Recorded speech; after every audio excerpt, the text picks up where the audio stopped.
Buenas tardes, mi nombre es Marina García. Muchas gracias a todos por estar aquí.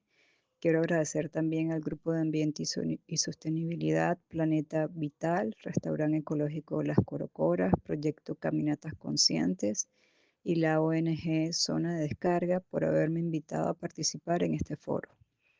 Me siento muy honrada de poder compartir este espacio con ustedes. Soy licenciada en Biología Marina, graduada en la Universidad de Oriente, Núcleo Nueva Esparta. Tengo un diplomado en Ingeniería Costera y Marítima y actualmente estoy cursando un máster en Diseño, Gestión y Dirección de Proyectos.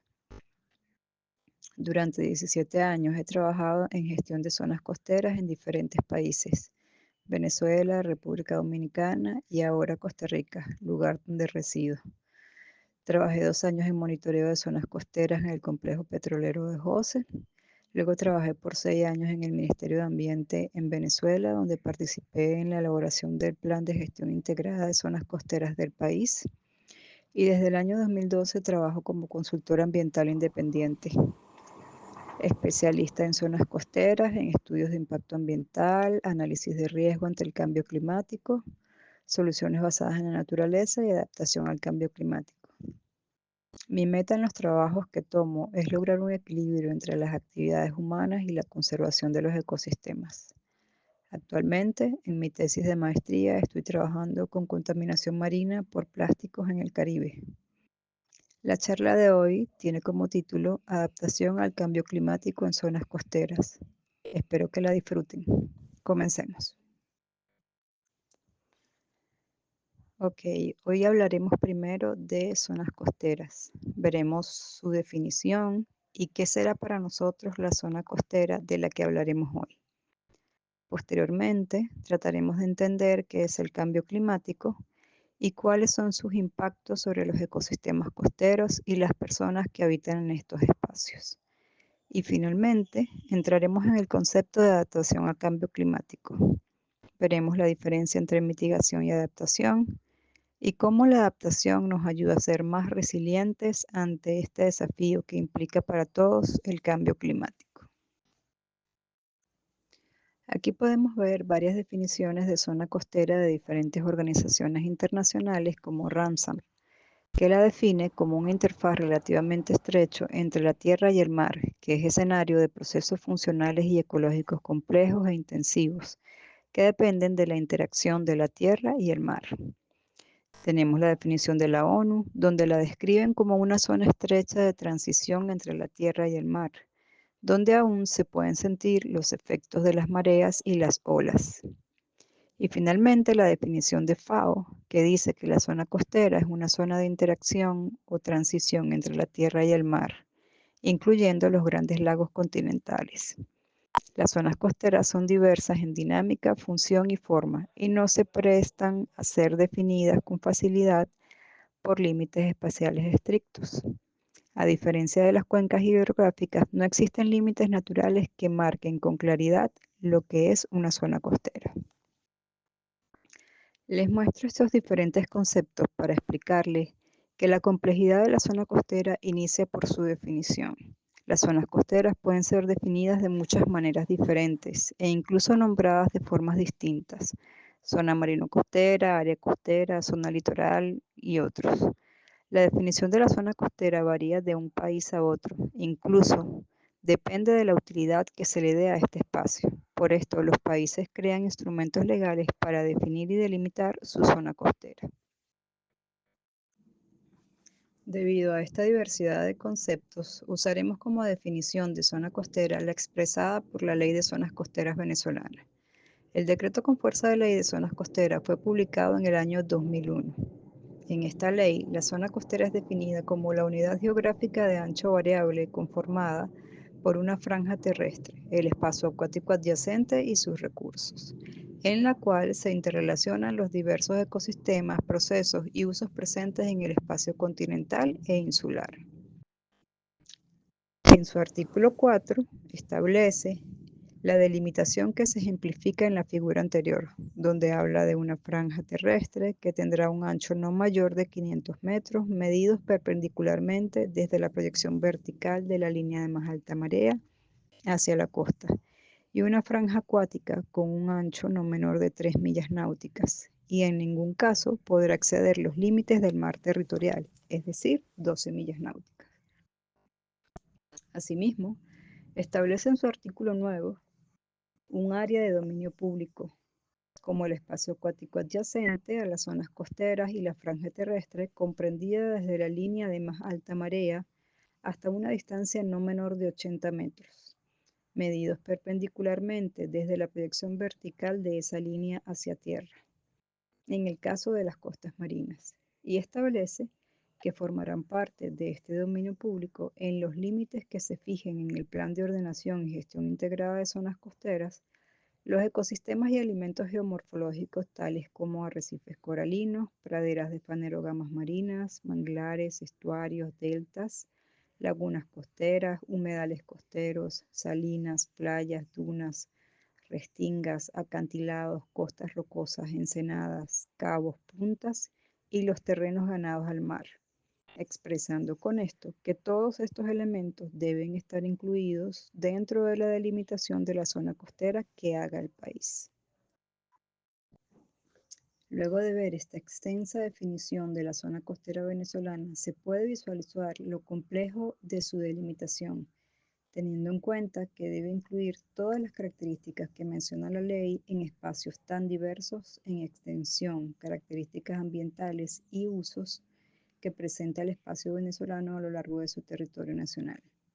Ya teniendo definido lo que es la zona costera, pasemos a comprender qué es el cambio climático.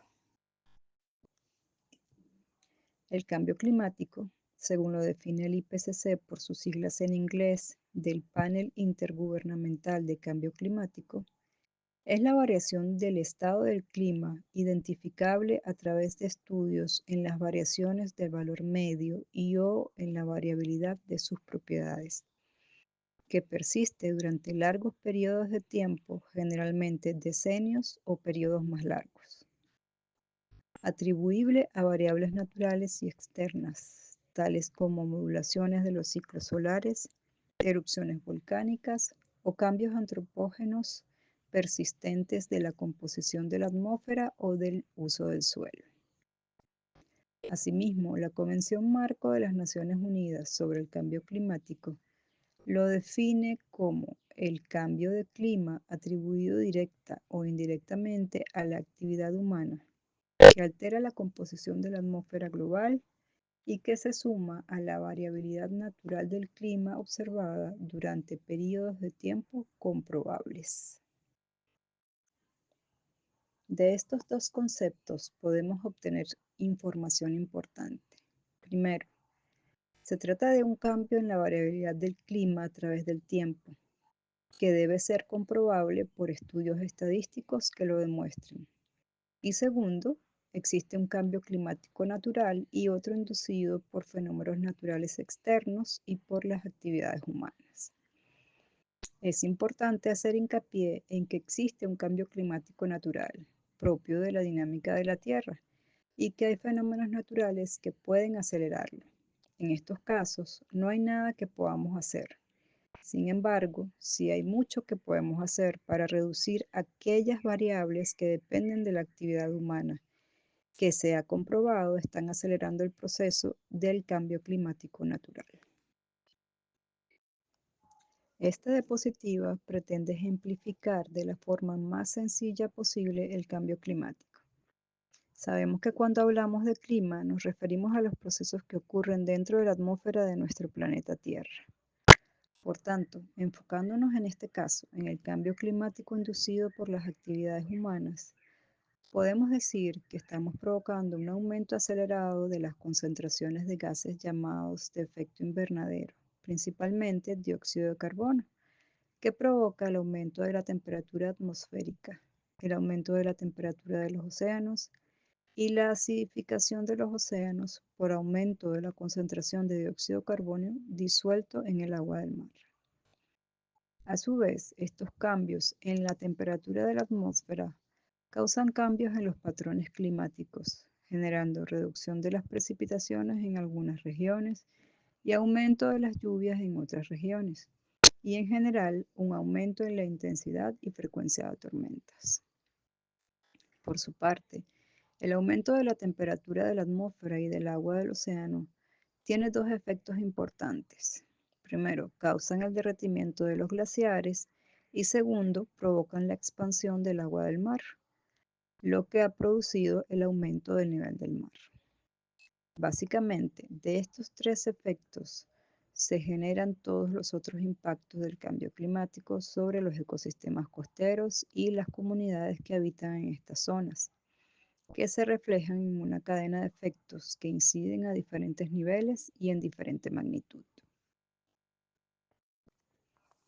Entre los impactos más comunes que se presentan en las zonas costeras tenemos los causados por el aumento de la temperatura atmosférica, como olas de calor, sequía, inundaciones, aumento en la intensidad y frecuencia de tormentas, escasez de agua, pérdida de cultivos, pérdida de ganadería, afectación a la biodiversidad, aumento de enfermedades, afectación a la infraestructura, aumento de incendios forestales, afectación a manglares y bosques, afectación sobre el sexo de las crías de las tortugas marinas y otros reptiles que ponen huevos bajo tierra.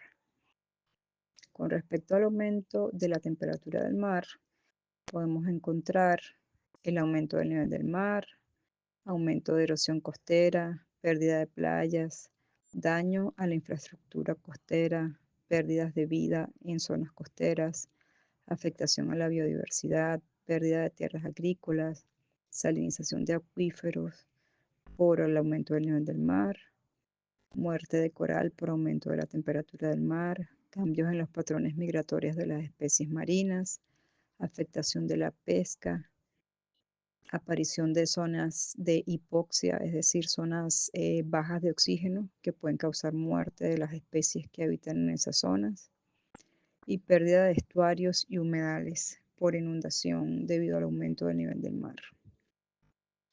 En cuanto a la acidificación de los océanos, tenemos afectación a los corales, reducción por parte de las especies marinas de la absorción de carbonato, como por ejemplo algunas microalgas o diatomeas, que su cuerpo está conformado por este elemento y que debido a la alta concentración de dióxido de carbono en el agua de mar se limita su uso.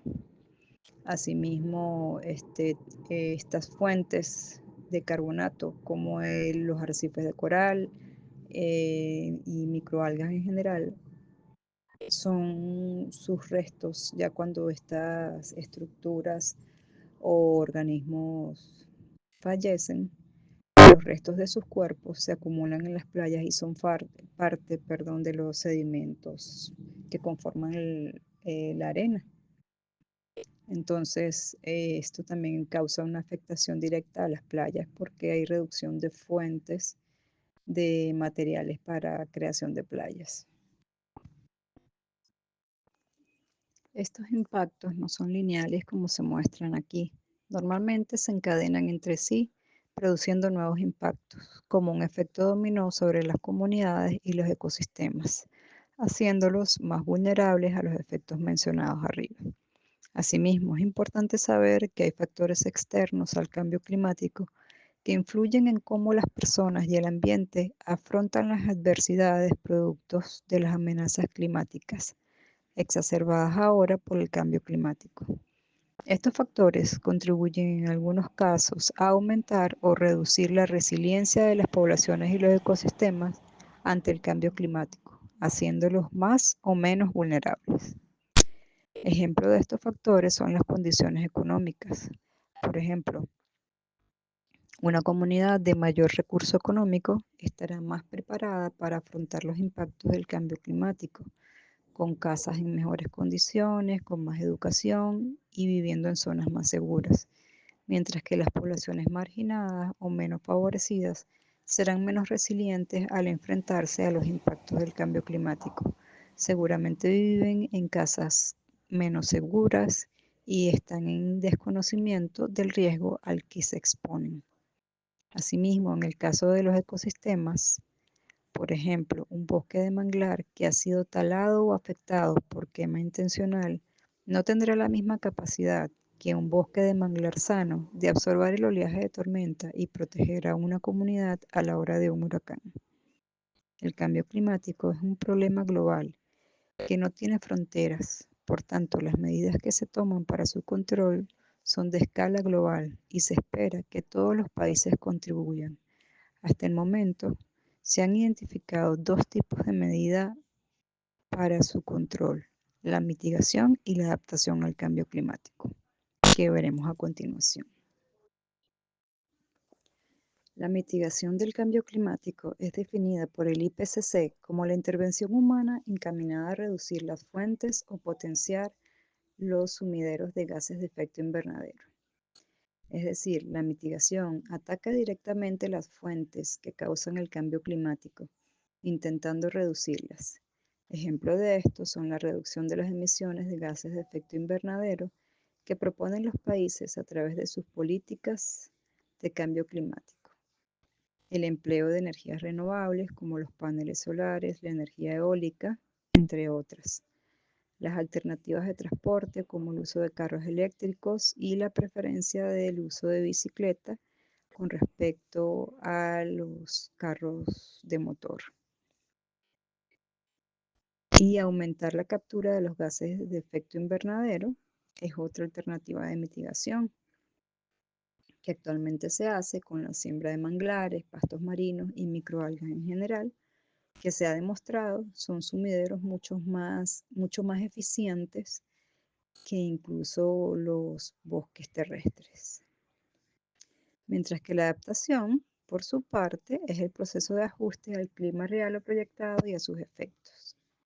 En los sistemas humanos, la adaptación trata de moderar o evitar los daños o aprovechar las oportunidades beneficiosas. La adaptación se enfoca mayormente en las personas. Procura hacer que las personas estén mejor preparadas ante los impactos del cambio climático, haciendo cambios en su vida diaria, tales como mejoras en la infraestructura, sistemas de emergencias más eficientes, fortalecimiento de ecosistemas que disminuyen la vulnerabilidad de las comunidades, entre otros. Lo importante de la adaptación es que se trata de emplear lo que ya está. No se trata de crear cosas nuevas si no es necesario. Es de mejorar lo que existe y que con lo que ya existe podamos estar mejor preparados ante estas amenazas. Ya que hemos establecido la diferencia entre las medidas de mitigación y las medidas de adaptación, nos enfocaremos en la adaptación al cambio climático. Como ya mencioné, la adaptación al cambio climático es un proceso de ajuste al clima real o proyectado y a sus efectos. Como hemos visto, las zonas costeras son espacios muy diversos en cuanto a paisaje y ecosistemas.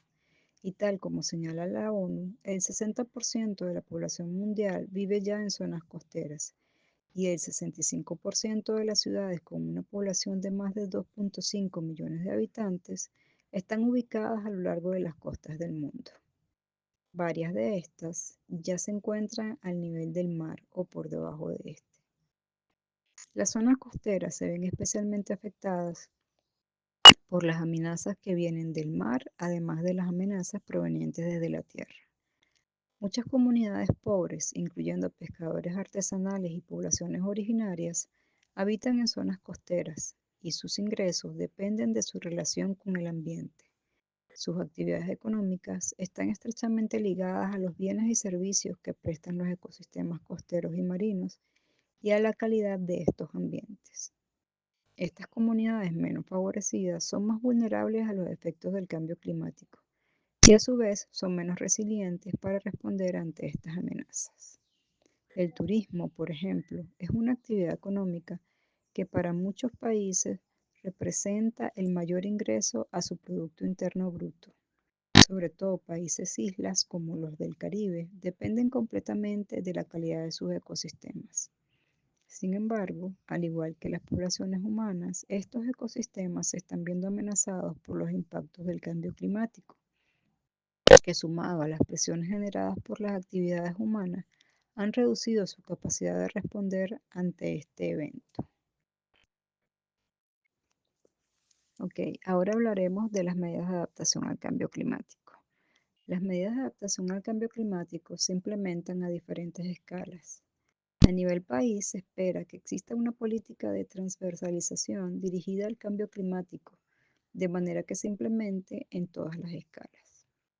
Otras medidas que pueden responder a estas políticas o sin ellas es fortalecer la planificación y ordenación de las zonas costeras con un plan de ordenación y gestión o a través de un proceso de gestión integrada de zonas costeras. También es importante instalar y fortalecer los sistemas de alerta temprana ante las amenazas climáticas que permitan a las autoridades de atención al riesgo atender emergencias de manera oportuna y prevenir a la población que se encuentra en riesgo. Otra medida de adaptación a nivel país que genera impactos importantes es la incorporación del conocimiento sobre cambio climático a todo nivel educativo. Mantener a la población educada sobre el tema permite sensibilizar a las personas y que se motiven a tomar medidas efectivas a nivel individual y local. Hablando ya a una escala menor, a nivel regional, ya las medidas de adaptación están dirigidas a un objetivo particular, pero a una escala regional, como por ejemplo el uso de soluciones basadas en la naturaleza. Esto permite lograr, a través de la naturaleza, aumentar la resiliencia de las comunidades costeras afectadas. Debemos recordar que las medidas de adaptación están dirigidas particularmente a usar las cosas que tenemos, es decir, a ampliar los elementos y aprovechar las oportunidades. Por ejemplo, devolver la cobertura vegetal a un suelo desnudo. Seguramente este suelo fue deforestado o fue intervenido por alguna acción humana.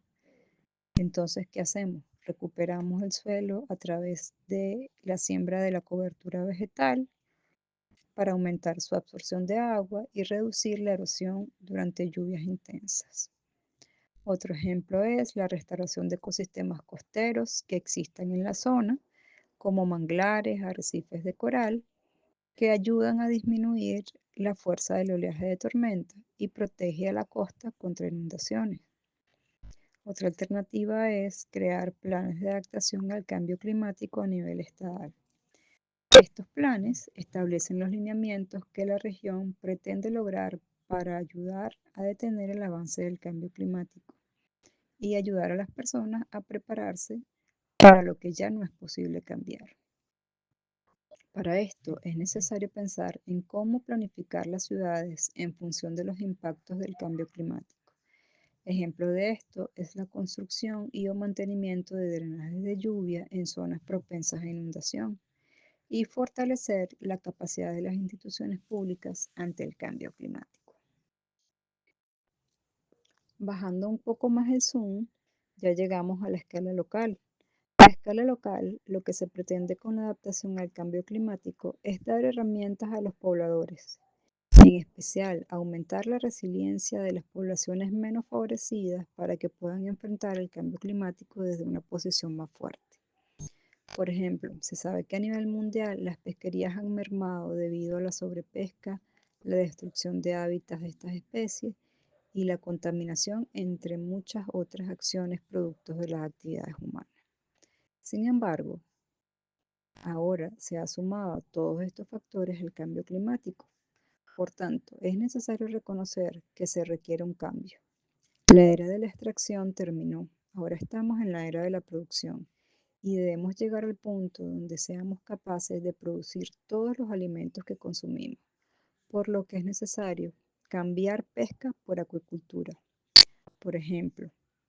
Por tanto, hay que apoyar la transición de los pescadores artesanales a otras actividades económicas. Hay que promover la restauración y conservación de manglares, corales, pastos marinos y bosques ribereños en áreas propensas a inundación. Tener ecosistemas sanos y fuertes protege a las comunidades de amenazas climáticas con mucha más eficiencia que alternativas duras creadas por el hombre. Es necesario cambiar los modelos de producción por modelos sustentables que minimicen el impacto sobre el ambiente y garanticen la continuidad en el tiempo de la actividad, como por ejemplo pasar de la ganadería tradicional a sistemas silvopastoriles y usar el conocimiento ancestral como herramienta de manejo ambiental, lo cual ha demostrado en muchos estudios ser la mejor opción, debido a que antes las comunidades usaban los recursos naturales de su entorno para resolver problemas cotidianos. Este conocimiento dejó de pasar de una generación a otra con la creación de métodos más modernos. Ahora resulta que esos métodos que llamamos antiguos son más eficientes en muchos casos para el aprovechamiento de los recursos con menores impactos y ayudan a las comunidades a enfrentar amenazas del cambio climático, sobre todo en comunidades pobres. Un ejemplo de esto es la diversificación de cultivos para aumentar la resiliencia del suelo. Asimismo, es importante involucrar a las comunidades como parte de la solución de los problemas que estamos afrontando en la actualidad. Esto les da sentido de pertenencia, comprenden la importancia del ambiente y cómo somos parte de un todo. Ejemplo de esto es incorporar a las comunidades en proyectos de ciencia ciudadana que permitan dar sostenibilidad al monitoreo de ecosistemas costeros, como por ejemplo surfistas que llevan un registro de altura de oleaje, como colocar una cámara fija donde cada persona pueda tomar una foto de un punto de la costa que permita monitorear la variación de la línea de costa. Al final, toda esta información alimenta una base de datos que permite inferir con mayor precisión cambios en estos ambientes y ayuda a los tomadores de decisión a proponer las medidas necesarias para la gestión de estas áreas dirigidas a reducir el riesgo en las comunidades. Otra medida es promover el turismo sustentable y ecoturismo sobre el turismo de grandes estructuras. Esto tiene que ver con lo que ya mencioné sobre el cambio en los modelos de producción. También capacitar a las comunidades costeras en actividades productivas que no dependan directamente de los ecosistemas costeros de forma extractiva. Esto los hará menos vulnerables a los impactos climáticos, debido a que aún estamos lejos de entender cómo los sistemas ecológicos responderán a los cambios climáticos con el tiempo. Es mejor dar herramientas a las comunidades para que cambien sus medios de subsistencia desde ya. Ahora, ¿qué podemos hacer nosotros de forma individual, en nuestras casas, en nuestras comunidades, para adaptarnos al cambio climático? ¿Cómo estar más preparados para los impactos que ya están ocurriendo? Por un lado, ser conscientes y reducir al máximo el consumo de agua. Luego, educarnos e informarnos para emplear sistemas inteligentes de recolección de agua de lluvia para actividades como lavar los carros y regar las plantas, entre otras, empleando las medidas de sanidad necesarias de manera que no causemos un problema en lugar de resolver otro. Plantar árboles alrededor de las casas, siempre tomando en cuenta que sean especies de la zona y no causen daños a las estructuras. Esto ayuda a reducir las temperaturas de la zona. Usar materiales aislantes en la construcción de las casas para reducir la necesidad del uso de aire acondicionado o calefacción en zonas frías. El uso de mosquitero en áreas donde los cambios de temperatura pueden causar la proliferación de insectos. Mantener el pasto corto de las casas para reducir probabilidades de incendios accidentales. No construir cerca de cuerpos de agua, no construir sobre las dunas ni las playas, mantenerse sano. Una persona sana que hace deporte, se alimenta bien, es menos vulnerable a enfermedades. Es posible que debido a los cambios de temperatura, producto del cambio climático, proliferen virus y bacterias en zonas donde antes no se observaban, aumentando el riesgo de nuevas enfermedades. Preferir los productos alimenticios que promueven la reducción de contaminantes. Mantener limpias las canaletas y desagües de agua de lluvia. Seguir las recomendaciones de las autoridades en cuanto a prevención en zonas de tormenta. Educarnos sobre el cambio climático y mantenernos informados. El desconocimiento nos hace vulnerables frente a las amenazas. Es necesario educarnos y estar preparados. El cambio climático ya es una realidad. Adaptarnos significa tener las herramientas necesarias para afrontar los cambios. Muchas gracias por su atención y cualquier consulta estoy a la orden.